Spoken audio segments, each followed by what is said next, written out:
नमस्कार. आपल्या यूट्यूब चॅनलमध्ये तुम्हा सगळ्यांचं पुन्हा एकदा स्वागत आहे.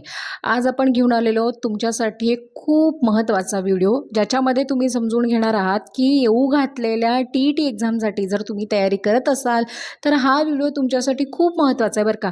कारण या व्हिडिओमध्ये आपण चर्चा फक्त TETचे पेपर, TETचा सिलेबस याबद्दल न करता या ठिकाणी अत्यंत डीपमध्ये परंतु तितकंच ट्रिकी आणि महत्त्वाच्या पद्धतीने आज आपण चर्चा करणार आहोत. कारण TETमध्ये असणारा जो काही इंग्रजीचा अभ्यासक्रम आहे तो 30 मार्कांसाठी विचारला गेला आहे. मग आता 30पैकी तुम्हाला कमीत कमी 28 आणि पैकीच्या पैकी मार्क मिळवायचे असतील तर नेमकी कोणती रणनीती आखली गेली पाहिजे जेणेकरून तुम्हाला त्याचे जे मार्क्स आहेत ते आउट ऑफ आउट मिळतील.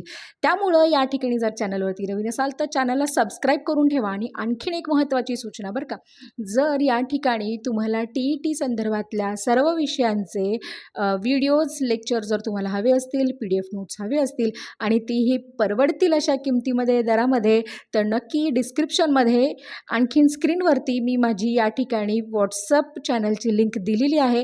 त्यामुळे जाऊन पटापट व्हॉट्सअप चॅनल जो काही आहे त्याला फॉलो करून ठेवा, जेणेकरून तुम्हाला त्या ठिकाणी अगदी तुम्हाला परवडतील अशा किमतीमध्ये TETचे नोट्स असतील म्हणा किंवा व्हिडिओ लेक्चर्स असतील म्हणा ते या ठिकाणी मिळणार आहेत. चला तर मग वेळ न घालवता आपण या ठिकाणी व्हिडिओला सुरुवात करूयात आणि बघूयात की या ठिकाणी जे TET एक्झाम आहे त्याच्यामध्ये इंग्रजी विषयाचा जो काही अभ्यासक्रम आहे तो 30 मार्कांचा आहे. तर 30 मार्कांमध्ये या ठिकाणी नेमके कोणकोणते घटक आहेत असे अजून आहेत बरं का. त्यामुळे या घटकांचा जो काही स्क्रीनशॉट आहे किंवा हे नोट करून घ्या.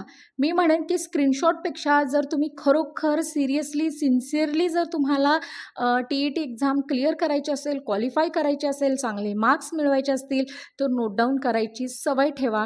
कारण जेव्हा लेखन हाताखालून जातं, जेव्हा एखादी गोष्ट तुम्ही लिहिता त्यावेळी ती कोरली जाते बुद्धीवरती. त्याच्यामुळं स्क्रीनशॉट नुसतेच ठेवण्यापेक्षा ते लिहून काढा, जेणेकरून तुमच्या हे चांगलं लक्षात राहील. चला तर मग सुरुवात करूयात. या ठिकाणी काही घटक दिलेले आहेत आणि त्या घटकांवरती विचारलेले मार्क्स या ठिकाणी आपण पाहणार आहोत. या ठिकाणी बघू शकता की कंप्रेन्शन जे आहे, पॅराग्राफ, पॅसेज जो काही आहे तो साधारण 35 मार्कांचा आहे. त्याचबरोबर या ठिकाणी नाऊन जे आहेत, नाऊनमध्ये आता तुम्हाला माहीत असतील कॉमन नाऊन आहे, प्रॉपर आहे, त्याच्यानंतर अजून बरेच प्रकार आहेत. त्याच्यावरती नेमके कोणत्या पद्धतीचे प्रश्न विचारले जातात. साधारण मी आत्ता तुम्हाला सांगते की 2 पद्धतीने प्रश्न विचारले जातात. आता यामध्ये पहिली पद्धत कुठली असते की एखादं नाम दिलं जातं, म्हणजे एखादं सेंटेन्स दिलं जातं, त्यातलं एक तर तुम्हाला नाऊन फाइंड आउट करायला सांगितलं जातं आणि त्याचा नेमका कोणता प्रकार आहे तो फाइंड आउट करायला सांगितला जातो. दुसरा आहे एखादा नाऊनचा टाईप दिला जातो आणि मग त्या पद्धतीने खाली ऑप्शन्स असतात, त्याला रिलेट करणारा कुठला नाऊन आहे तो तुम्हाला ऑप्शनमधला चूज करायचा असतो. हे मी आत्ता सांगितलं, परंतु अजून बरेच प्रकार आहेत प्रश्नांचे. हे जोपर्यंत आपल्याला कळत नाही ना तोपर्यंत आपण काय करू शकत नाही, या ठिकाणी देऊ शकत नाही. मान्य आहे. मला या ठिकाणी आणखीन एक सांगायचं की हे जे ग्रामरचं टॉपिक आता तुम्ही बघणार आहात, हे ग्रामरचं टॉपिक आहे, त्याचे बरेच व्हिडिओज आहेत, बरेच नोट्स बाजारात आहेत, बरेच बुक्स बाजारामध्ये आहेत. पण लक्षात घ्या की जसं आता तुम्हाला हे कळालेलं आहे की एक्झाममध्ये कुठला टॉपिक साधारण किती वेटेज आत्तापर्यंत विचारलेला आहे, तसं हे सुद्धा महत्त्वाचं आहे की प्रश्न नेमका कोणत्या रोखाने विचारला जाणार आहे. कारण बोर्डाच्या 10वीच्या पेपर किंवा 12वीच्या बोर्डासाठी, शाळेच्या एखाद्या परीक्षेसाठी जर तुम्ही तयारी करत असाल तर त्याला विचारला जाणारा प्रश्नाचा रोख हा निश्चितच वेगळा असेल, भलेही टॉपिक हाच असेल. पण म्हणून म्हणते की तुम्ही एकदा व्हॉट्सअप चॅनल जॉईन करून ठेवा, जेणेकरून त्या ठिकाणी तुमची कोणतीही शंका राहणार नाही. पुढचा टॉपिक आहे तो म्हणजे प्रोनाऊनसाठी 2 मार्क आहेत.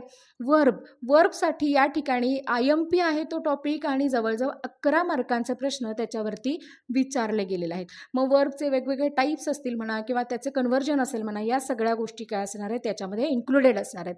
ॲडजेक्टिव्हवरती आत्तापर्यंत एकच मार्क विचारलेला आहे, एकच प्रश्न विचारलेला आहे. व याचा अर्थ असा नव्हे की ॲडजेक्टिव्हला वेटेज नाही आहे, कारण बऱ्याचदा विद्यार्थ्यांचे ॲडजेक्टिव्ह आणि ॲडवर्बमध्ये गफलत होते. तर अशा वेळेला कदाचित येऊ घातलेल्या एक्झामिनेशनमध्ये विचारला जाणार नाही असंही होणार नाही बरं का. त्याच्यामुळे ॲडजेक्टिव्ह नेमकं काय आहे, विशेषण नेमकं काय, हे समजून घेताना त्याचे प्रकार, त्याचे वाक्य किंवा त्याच्या प्रश्नांचा रोख जो काही आहे तो आपण या ठिकाणी समजून घेणार आहोत. त्याच्यानंतर आहे ॲडवर्ब, जसं मी मगाशी म्हणाले तसं या ठिकाणी क्रियाविशेषण, हे याच्यासाठी 3 मार्क आहेत. त्याच्यानंतर आहे कंजंक्शन, प्रिपोजिशन, हे क्रमाने 7-7 मार्कांसाठी विचारले गेलेले आहेत.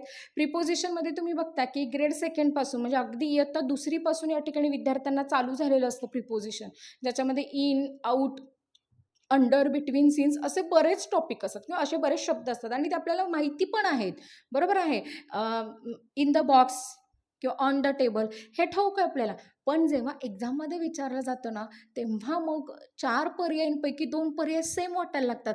मग नेमका त्यातला करेक्ट, ॲक्युरेट, अचूक पर्याय कुठला हे शोधण्यासाठी आपल्याला हा प्रिपोझिशन जो काही टॉपिक आहे, तो टेटमध्ये, TETमध्ये नेमका प्रश्न कसा विचारलेला आहे, हे जोपर्यंत कळत नाही, तोपर्यंत आपल्याला याचे जे काही 7 पैकी 7 आहेत, अगदी इझिली मिळू शकतात. ते मार्क तुमचे मिळणार नाहीत. त्याच्यानंतर आहे आर्टिकल, युलस टॉपिक. ए, ॲन आणि द एवढं मर्यादित असणारं. पण लक्षात घ्या, ए, ॲन हे अगदी सहज समजू शकतं, पण दची व्याप्ती जर अशी मोठी आहे, ती नेमकी कशी समजून घ्यायची आहे, त्याचे नेमके प्रश्न कसे विचारले जाणार याबद्दलही आपण या ठिकाणी जाणून घेणार आहोत. त्याच्यानंतर आहे व्हॉइस, माझा खूप फेवरेट सब्जेक्ट. परंतु विद्यार्थ्यांचा नेमका गोंधळ कुठे होतो, की अगदी त्यांना ऑब्जेक्ट शोधता येत नाही. ऑब्जेक्टपासून सुरुवात असते. अशी तुमची सुद्धा अवस्था असेल तर यूट्यूबवरती ऑलरेडी मी याच्यावरती व्हिडिओ टाकलेला आहे, तो तुम्ही जाऊन बघू शकता. डिस्क्रिप्शनमध्ये याची लिंकसुद्धा दिलेली आहे. तिथं जाऊन तुम्ही डिटेलमध्ये व्हॉइस नेमका कसा असतो तो या ठिकाणी स्लाइटली समजून घ्या. आणखीन मग TETमध्ये कुठल्या पद्धतीने व्हॉइसचे प्रश्न विचारले जातात या संदर्भात आपण काय करू शकतो, डिस्कस करू शकतो.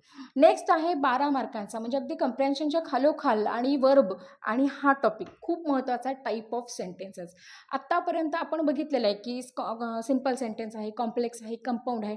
अशा पद्धतीचे सेंटेन्सेस जे काही आहेत, टाईप ऑफ सेंटेन्स, मग त्याच्यामध्ये फक्त हे 3च नाही आहेत बरं का, तर त्याच्यामध्ये ॲसर्टिव्ह आहे, एक्सक्लेमेटरी आहे, हे सुद्धा सेंटेन्सचे प्रकार आहेत. मग याच्यामध्ये विचारला जाणारा प्रश्नाचा रोख कसा आहे, काय आहे, हे सुद्धा या ठिकाणी बघणार आहोत 12 मार्कांसाठी. आणि खूप महत्त्वाचा आणखीन हे जे काही टॉपिक आता तुम्ही बघत आहात हे तितकेच महत्त्वाचे आहेत. एकदा प्लीज हे नोट डाऊन करून घ्या. अगदी बेसिकपासून जर बसला असाल व्हिडिओ बघायला, कोर्स करत असाल आणि जर तुम्ही हे जे काही टॉपिक्स आहेत, हे जे काही मार्क आहेत, हे जे काही घटक आहेत ते लिहून घ्या. त्याच्यानंतर पुढचे टॉपिक कुठले आहेत ते पण आपण बघूयात या ठिकाणी.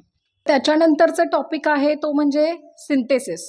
याच्यामध्ये तुम्हाला एखाद्या शब्दाचं विश्लेषण करायला सांगितलं जातं. हा साधारण 2 मार्कांसाठी विचारला जातो. त्यानंतर आहे डिग्री. आता डिग्रीमध्ये तुम्ही बघता की सुपरलेटिव्ह आहे, कंपॅरेटिव्ह आहे, हो की नाही. मग अशा ह्या ज्या काही डिग्रीज आहेत या डिग्रीवरती थोडासा क्लिष्ट आहे, पण याच्यामध्ये जर तुम्ही काही ट्रिक्स आणि काही टिप्सचा वापर केलात आणि त्या पद्धतीने जर विषय डीपमध्ये जर समजून घेतलात तर कदाचित त्याच्यावरती विचारले जाणारे प्रश्न जे आहेत ते तुम्ही अगदी सोप्या पद्धतीने सोडवू शकता. त्यानंतर आहे वर्ड बिल्डिंग. वर्ड बिल्डिंगमध्ये काय होतं की मोठा शब्द असतो, त्याचे तुकडे कंपार्ट केलेले असतात, पार्ट्स केलेले असतात आणि ते तुम्हाला जोडून एक अर्थपूर्ण शब्द या ठिकाणी बनवायचा असतो. खूप इझी आहे. हाही 2 मार्कांसाठी विचारला जातो. क्लॉजेस जे काही आहेत त्याच्यामध्ये तुम्ही बघू शकता सबऑर्डिनेट, मेन आहे.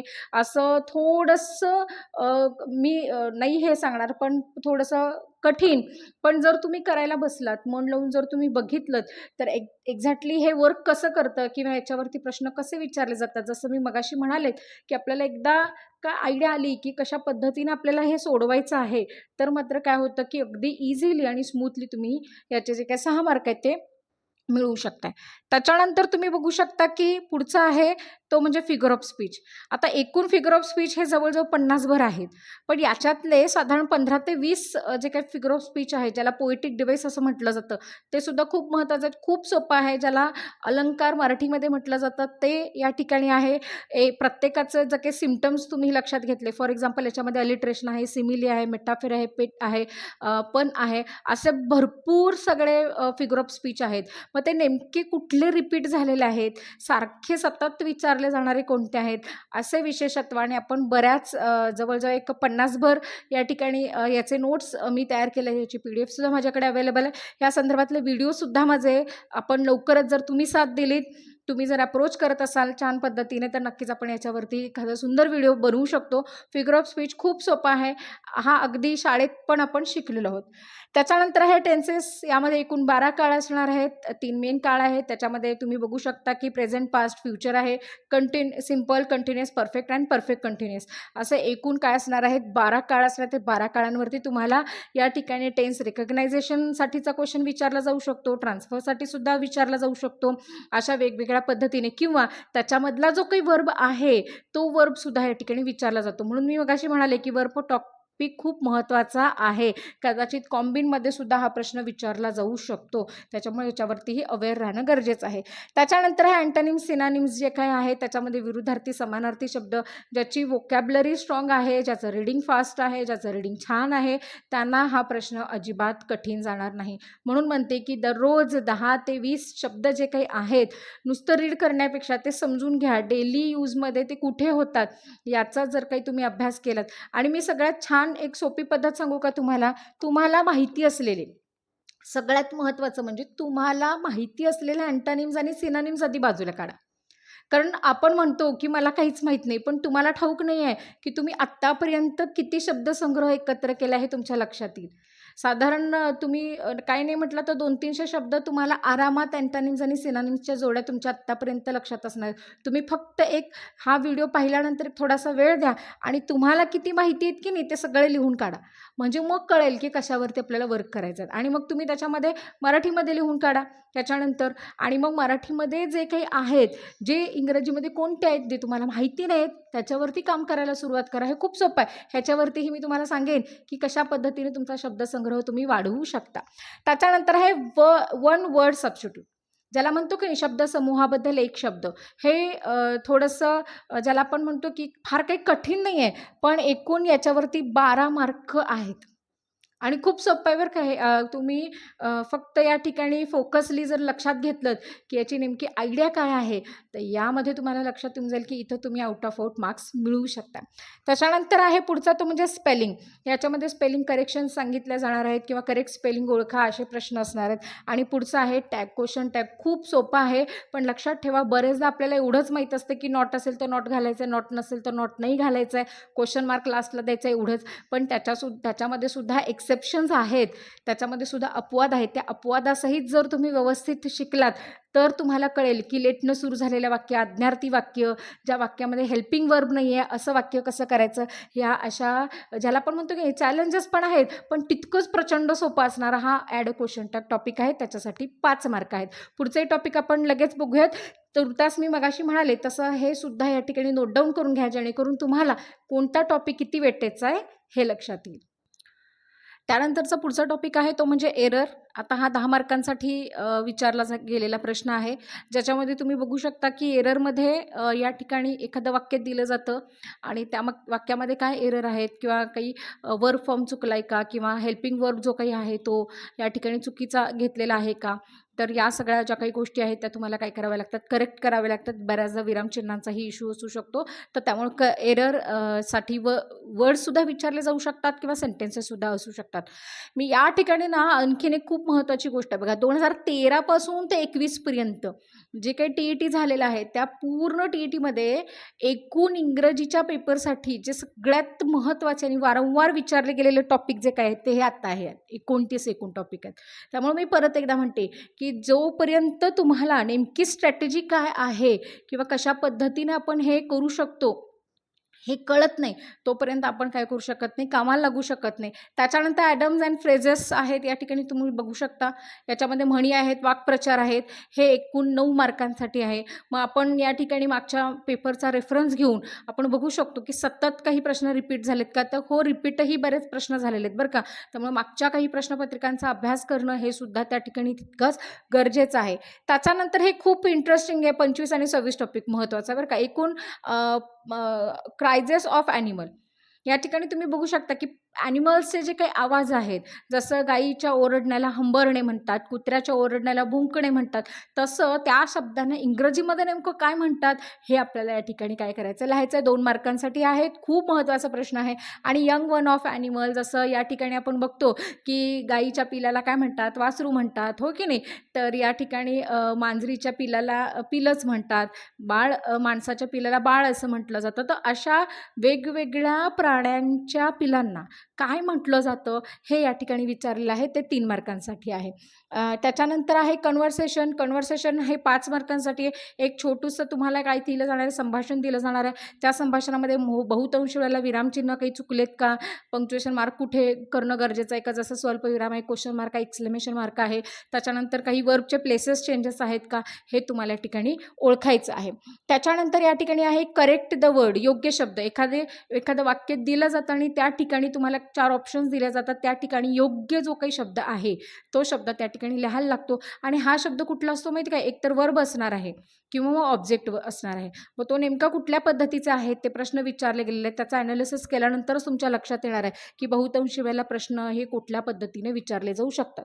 त्याच्यानंतर आहे सेंटेन्स अरेंजमेंट. याच्यामध्ये सेंटेन्स अरेंजमेंट म्हणजे एखादं वाक्य दिलं जातं आणि त्या वाक्याचा आता ॲज युजल आता ग्रामर शिकायला तुम्ही आलात किंवा घेतलं तर तुमच्या लक्षात येईल की एक सेंटेन्सचा प्रॉपर स्ट्रक्चर असतो बघा. तिथं मी लिहिला yes plus H V plus V plus O, हा जो स्ट्रक्चर आहे या स्ट्रक्चरमध्ये ते वाक्य नसतं, ते वाक्य विस्कळीत करून दिलेलं जातं. म्हणजे सब्जेक्ट हा कुठेतरी पाठीमागं गेलेला असतो, ऑब्जेक्टच्या जागी ऑब्जेक्ट हा कुठेतरी मध्ये असतो. अशा वेळेला ते वाक्य प्रॉपरली आपल्याला काय करायचं असतं, अरेंज करायचं असतं. मग ह्या अरेंजमेंटसाठी सुद्धा तुम्हाला किती आहेत, 5 मार्क आहेत. तर अशा प्रकारे आपण या ठिकाणी आज या व्हिडिओमध्ये एकूण 29 जे काही टॉपिक आहेत इंग्रजीचे ते नेमके TETसाठी आत्तापर्यंत कोणकोणते आलेले आहेत ते आपण या ठिकाणी पाहिलेले आहेत. आता या ठिकाणी मला तुम्हाला हे सांगायचं आहे की तुम्ही एक छान पद्धतीने डायरी किंवा छान पद्धतीने तुम्ही स्वतःचेही नोट्स काढा.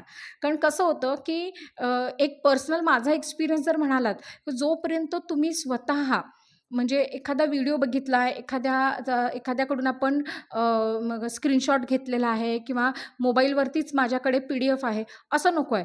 तर तुम्ही ते घ्या, पण घेऊनसुद्धा तुम्ही स्वतःचे पण काही नोट्स मेंटेन करा.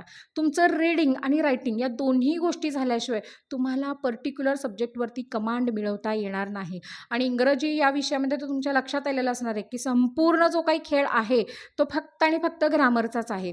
त्यामुळं ग्रामर आणि वोकॅब्युलरीवरती जितकं म्हणून तुम्हाला करता येईल तेवढं करणं गरजेचं आहे. फक्त एवढंच सांगेन की चॅनलवरती नवीन असाल आणि व्हिडिओ आवडला असेल तर खूप कष्ट घ्यावे लागतात. लाईक करायला विसरू नका, सबस्क्राईब करा चॅनलला. आणखीन डिस्क्रिप्शनमध्ये जी व्हॉट्सअप चॅनलची लिंक दिलेली आहे तिला जाऊन ताबडतोब फॉलो करा. या व्यतिरिक्त जर तुम्हाला काही शंका असतील तर जरूर तुम्ही कमेंट बॉक्समध्ये कमेंट करू शकता. पण त्या अगोदर जाता या ठिकाणी व्हॉट्सअप लिंक दिलेली आहे. व्हॉट्सअप चॅनलला फॉलो करायला विसरू नका. काळजी घ्या. All the best. धन्यवाद.